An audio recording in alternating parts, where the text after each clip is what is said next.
Hello, everyone. Thank you for being here. Welcome to this conversation that we're going to have about kindergarten readiness and what are some options that parents have. Sometimes there is a lot of concern about or anxiety around knowing or finding out if your child is ready for kindergarten or they are ready for other programs that exist in some districts like young fives or developmental kindergarten. You may have a different name in each district.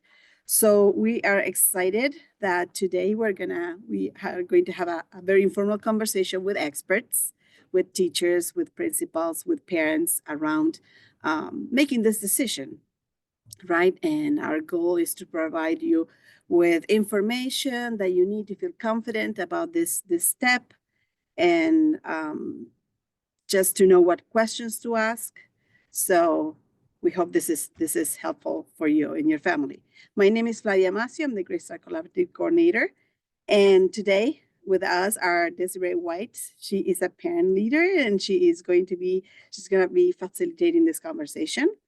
And we have another parent, Rachel Worthington Reed. She is going to be part of the panel. She's going to speak from her experience, what she learned from being in that space that you may be in right now.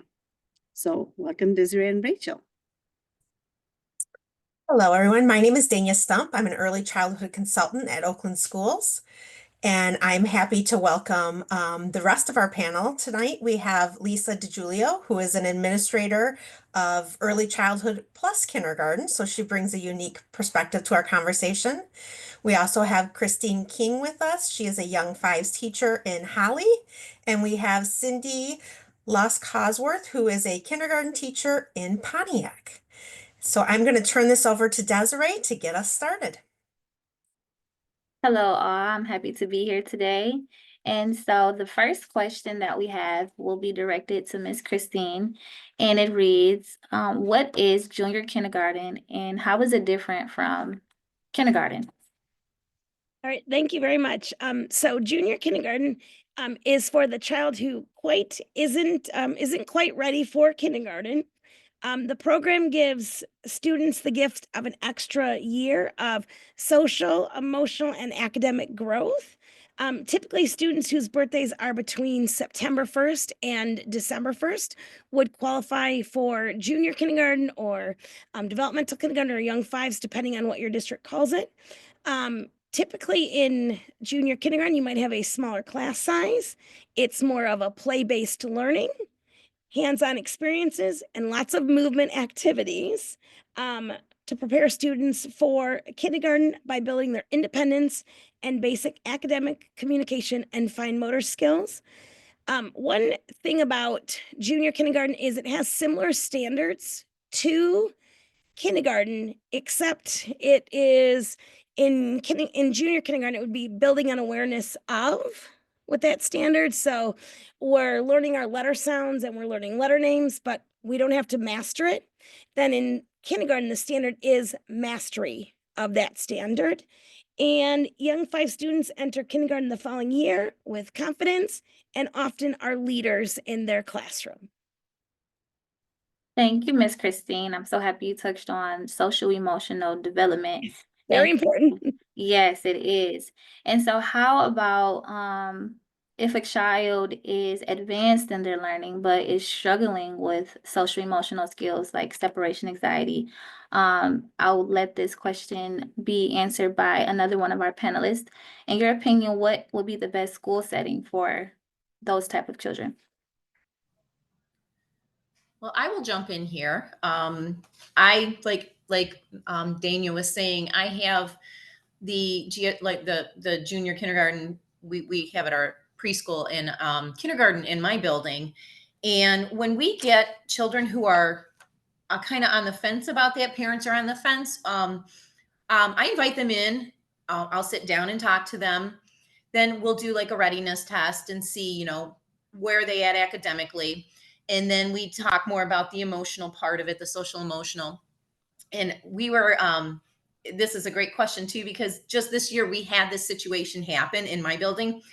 We had a child who came in, knocked it out of the park with her academics, but she was on the younger side.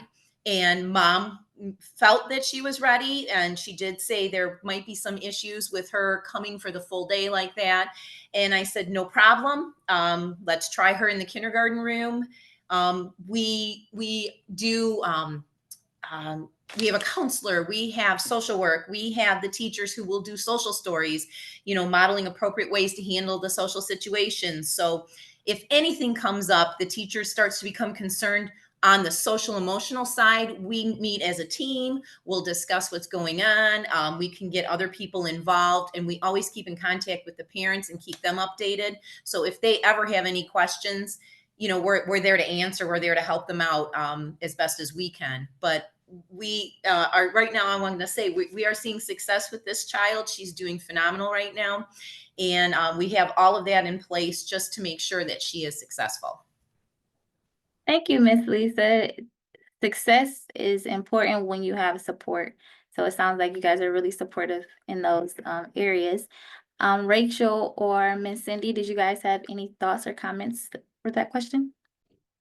Yeah, I'll just chime in as a parent because I went through this last year with my son and I was really on the fence of what I should do. So my personal opinion is that even if your child is advanced academically, if they have some kind of significant struggle with social and emotional, I still personally think that junior kindergarten would be beneficial. I was really worried that my son was going to be bored in junior kindergarten just because he was so advanced and already reading. But I didn't really think about the aspect of play and how much work that already is for a child. So they're not going to be bored. There's so many skills that they need to be learning while they're playing. So I do regret that I put him in kindergarten. It was a tough year for our family, and I think he would have done better having that extra playtime and having that explicit social skill instruction. And I think it would have made the transition into kindergarten the next year easier. I have both perspectives on that. Being a kindergarten teacher or a newer kindergarten teacher, I've taught preschool for many years, but my son is 24 and he's a September birthday, and I shipped him off to kindergarten when he was turning 5, and academically he was ready. If I could go back now and knew then what I know now, I would have let him stay an extra year in preschool. They didn't have GSRP or junior kindergarten or things like that when he was younger. They went to school 2.5 days a week in kindergarten, and the other 2 days were spent either at home with a parent or, the local daycares. But the social emotional really caught up with him like right at the end of 5th grade, and the 6th grade and on up, is when the deficit really showed. Academically, he was okay. Once he got to high school, that the social emotional aspect was really rough for him. Because he was, say he was 16, his social emotional age was probably about 14 or 13. He just couldn't handle the heavy dutiness of the rigor of high school and even middle school too.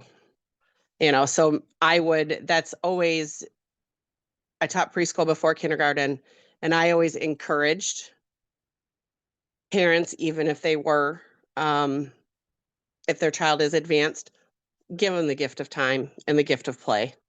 Play is so important for these kids, because once we get to kindergarten, we don't get much. And that's the hardest thing as a play-based preschool teacher. It's the hardest thing for me, and I try to incorporate as much as I can, but it's so rigorous for these babies. Give them the extra year. I only have 2 this year that are between that September 2nd and December 1st. They're doing okay, but it's been a lot for them. They both fall asleep at snack time every day because they're so tired. Wow. So what would be some questions that parents can ask the teachers or even their healthcare providers if their child is ready for kindergarten or junior kindergarten? Well, I came up with a couple questions. One was like if they're on the fence between kindergarten and junior kindergarten, and if their birthday qualifies them. Some questions were like, what are the curriculum expectations for their child? Another one was like, what does a typical day look like? So what does a typical day look like in kindergarten compared to a typical day in junior kindergarten? Because it's completely different. I was a kindergarten teacher last year and for most of my career, and I first year in young fives, and there's quite a difference. And then another thing you mentioned playtime, Cindy. That's another question is there playtime during the day? Because some kids really do need that, and that might sway the decision because a lot of kindergartens are moving away from playtime. So those were 3 questions I think a parent could ask. I would also ask if the child was if you're unsure of where to go, if they were already in like a preschool, ask that teacher, talk to that teacher, get the input from that teacher. Hey, do you think my child is ready? Or should I, stay here or move on to kindergarten? I think getting that input, they've seen them every day. So getting that input to me is very important. And then another one I would ask is, what resources does the school have available for the child? Like, what do you have that if needed, or what have you got for there? And then I do this. I don't know how all schools do, but sometimes, like, if parents want to see the building, I'll bring them in during the day. I'll take them on a tour. Hey, this is what our rooms look like. This is the preschool versus the kindergarten, and start and just have that conversation with the parents too. And let them ask as many questions as they want, but have that conversation and get more input from them too.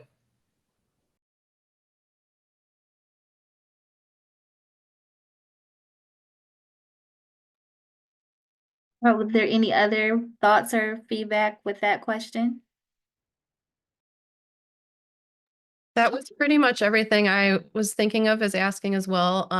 Just touching on the supports that would be in place in each setting. For us, the separation anxiety was huge. And so that's one thing I would ask, like, what kind of supports are there at the junior kindergarten setting versus kindergarten? Would the social worker be involved with helping a plan getting into the building? Just kind of finding specifics of how that would look at either place. That was amazing. Thank you all to the panelists for answering those very informed questions and shedding your light from your experience. So I'm very grateful for you all, and thank you. I will Thank now you. pass it back over to Flavia. Thank you.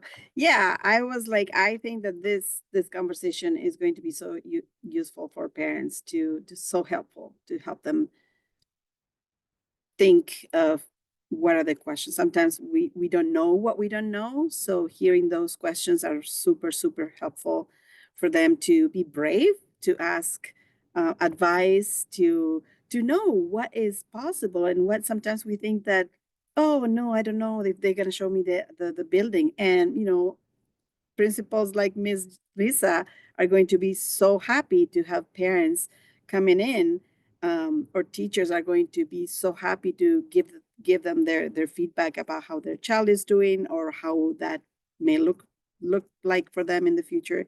So thank you so much for this conversation. We wanted to let you know that we are going to do another of these conversations in the future too. We're going to be talking about what are those expectations in kindergarten now that your child is ready to start kindergarten, finishing preschool maybe this year. What are the things that you can think about to work with them during the summer? What are the things that they are going to do different? As Ms. Christine was mentioning, there are so many things that are different from preschool to kindergarten. So how can we help them in that transition? So stay tuned. We're going to have another conversation about that. Thank you so much for being with us, and we'll see you next time.